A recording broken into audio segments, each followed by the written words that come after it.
ज्योति जी अपने भाग्य का सिर गोद में लिए सदमे में आ गईं और उन्हें बीता हुआ समय याद आने लगा।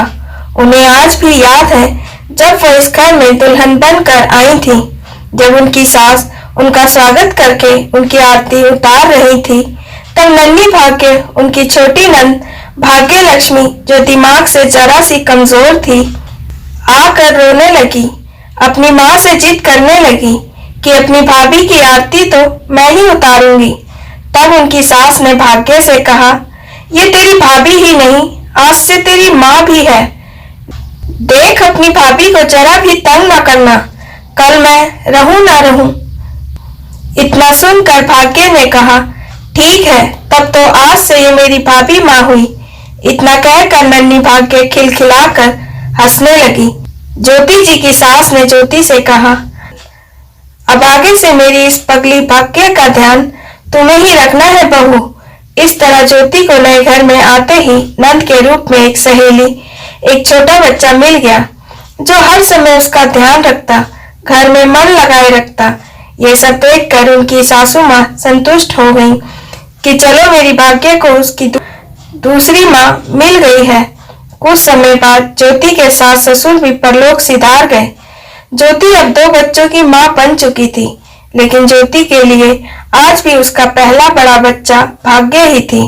वो अपने बच्चों से पहले भाग्य को ही खिलाती, लोरी गा कर सुलाती।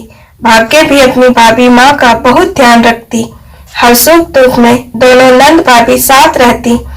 भाभी सो जाती तो भाग्य बच्चों को जरा भी शोर नहीं करने देती, डांटती कि जरा भी शोर ना करें।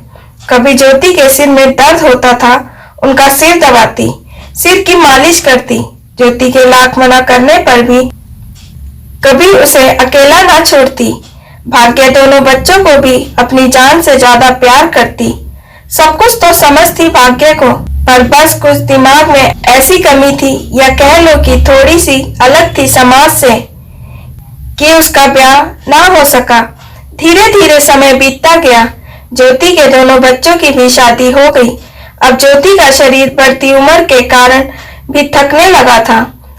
उसे अब भाग्य की बड़ी चिंता होती और भगवान के सामने यही प्रार्थना करती कि समय रहते भगवान भाग्य को उसके सामने ही अपने पास बुला ले, नहीं तो मुझे कुछ हो गया तो मेरी पगली नंद का ध्यान कौन रखेगा, कौन उसके काम करेगा।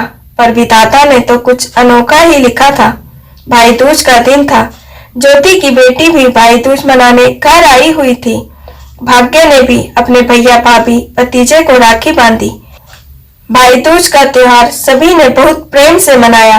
तभी थोड़ी देर बाद अचानक ज्योति का पोता हर्ष सड़क पर आइसक्रीम वाले के पीछे दौड़ने लगा।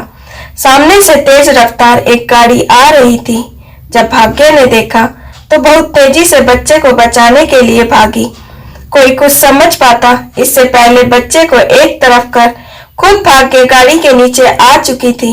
ज्योति जी बदहवास सी अपनी लाडली नंद भाग्य के पास दौड़ी आई। भाग्य का सिर अपनी गोद में रख लिया।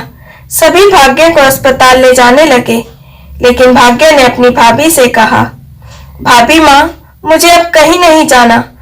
आज मुझे फिर से वह बचपन वाली लोरी सुना दो। आज मैं निश्चिंत आराम से सोना चाहती हूँ। ज्योति जी वो लोरी गाना चाहती थी, पर उनका गला रुंध गया। वे रोते रोते ही गाने लगी, छम छम करती आजा री निंदिया रानी, मेरी लाडली को सुला जा री निंदिया रानी। इससे आगे गा न सकी। कहने लगी, मैं तो बेकार में ही तेरी फिक्र करती रही, समझ न पाई तुझमें तो हमसे भी ज्यादा रिश्तों की समझ है। अरे भाग्य, तू तो सच में हमारे लिए भाग्य लक्ष्मी रही। अपना जन्म जन्म का कर्जा उतार गई। हर सुख दुख में बिन बोले साथ निभाती रही। अपनी जान देकर अपने भाई के घर के चिराग को आज भाई दूज पर रोशन कर गई। धन्य है रे तू भाग्य, तू धन्य है।